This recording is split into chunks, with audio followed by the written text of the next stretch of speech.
Assalamualaikum warahmatullahi wabarakatuh. Apa kabar sahabat Amirul Mukminin? Semoga semua dalam lindungan Allah Subhanahu wa Ta'ala. Ada yang berpendapat bahwa kaum Majusi termasuk ahli kitab. Selain Yahudi dan juga Nasrani, Muhammad Quraisy Shihab dalam bukunya yang berjudul Wawasan Al-Quran mengatakan, sebagian kecil ulama salaf berpendapat bahwa ahli kitab adalah mereka yang memiliki kitab suci atau samawi, dapat mencakup dalam pengertian Alkitab, termasuk di dalamnya penganut Majusi.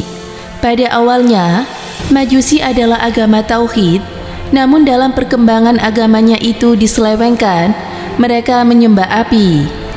Tatkala Nabi Muhammad SAW lahir, api yang disembah oleh kaum Majusi mendadak padam.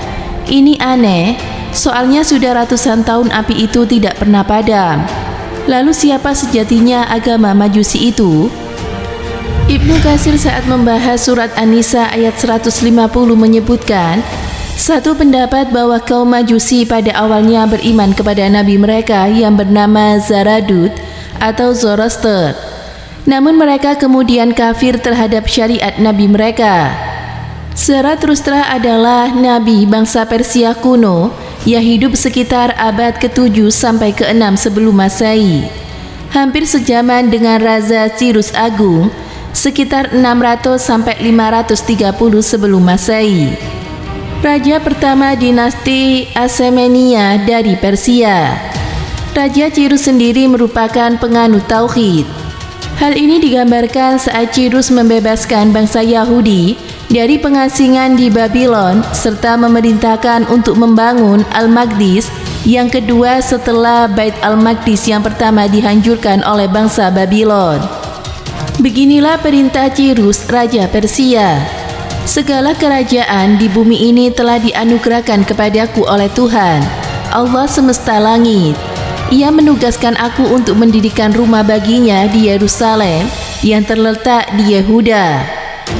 Agama Zoroaster memiliki beberapa kesamaan dengan agama Samawi, seperti mengajarkan adanya hari kebangkitan, jembatan perhakiman, Tuhan yang Esa atau Ahura Mazda, dan 101 nama dan sifatnya dilafadzkan dalam ritual peribadahan mereka.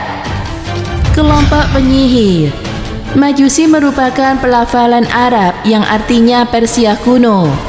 Magus berarti kelompok pendeta atau penyihir. Kata magus juga diserap ke dalam bahasa Inggris melalui bahasa Yunani menjadi magic dan magician. Kata Majusi antara lain terdapat dalam kitab Yeremia, yaitu ketika Babylon menyerang Yerusalem.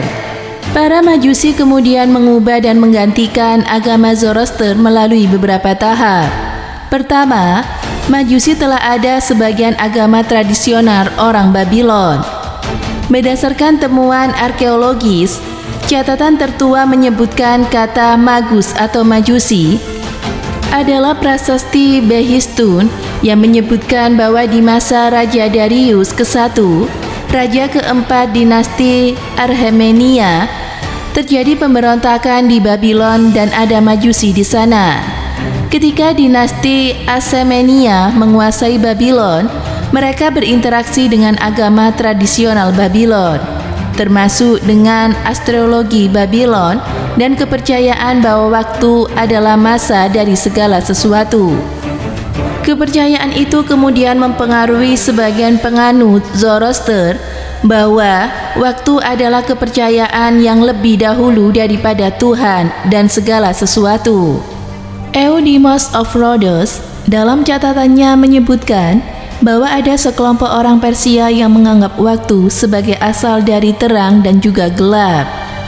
Kedua, Majusi campur dalam agama Zoroaster dan menjadi aliran sesat dalam agama Zoroaster.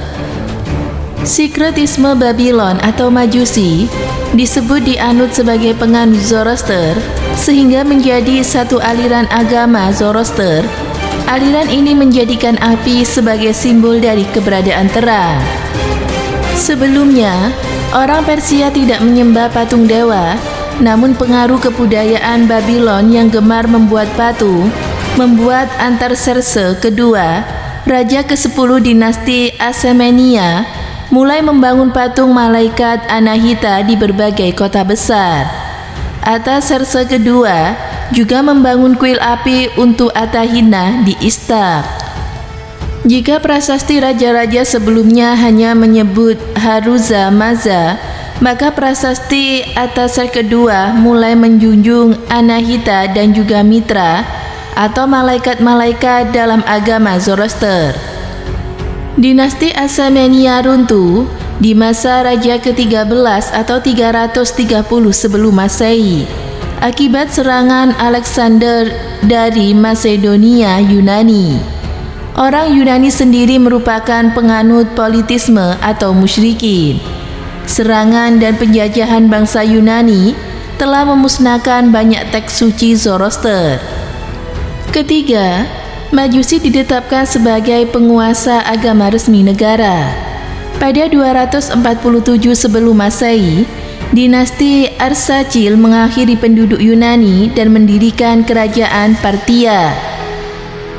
Raja Parthia di abad ke-1 Masehi berusaha mengumpulkan teks-teks suci Zoroaster yang tersisa dari berbagai aliran agama Zoroaster, termasuk dari kalangan Majusi. Parthia runtuh setelah salah satu gubernurnya memberontak dan mendirikan kerajaan Sasanid pada 224 Masehi. Di masa Sasanid, penduduk Persia sudah terdiri dari penganut politik, penganut Majusi, dan sisa-sisa penganut agama Zoroaster. Sasanid kemudian memilih Majusi sebagai agama resmi kerajaan. Penguasa Sasanid menjadikan kuil api sebagai tempat peribadahan utama. Kitab Zoroaster yang ada saat ini berasal dari penyusunan ulang di masa Sasanid. Kerajaan Sasanid sendiri akhirnya runtuh setelah ditaklukkan oleh pasukan Muslim di masa Khalifah Umar bin Khattab. Lantaran penyimpangan agama ini, banyak ulama yang berpendapat bahwa Majusi bukan termasuk ahli kitab sebagaimana yang dimaksudkan di dalam Al-Quran. Ibnu Abbas berkata, sesungguhnya penduduk Persia tatkala nabi mereka meninggal, maka iblis menjadikan Al-Majusiyah sebagai pengganti agama nabi mereka. Hadis riwayat Abu Dawud. Kata Majusi disebut sekali di dalam Al-Quran, yaitu dalam surat Al-Hajj ayat 17.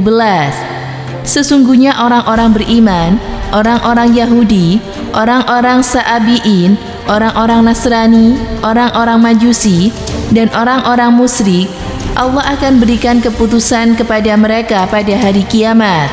Sesungguhnya Allah menyaksikan segala sesuatu. Banyak ikhtilaf atau perbedaan pendapat mengenai siapa yang dimaksud oleh Al-Quran sebagai Al-Kitab. Al-Ma'dudi mengatakan, Imam Syafi'i memahami istilah tersebut sebagai orang Yahudi dan Nasrani keturunan orang-orang Israel, mengisyaratkan yang berbangsa lain tidak termasuk mereka. Beliau beralasan, Nabi Musa dan Nabi Isa diturunkan hanya untuk Bani Israel saja. Sementara Imam Hanafi dan mayoritas ulama pakar hukum memiliki pandangan berbeda.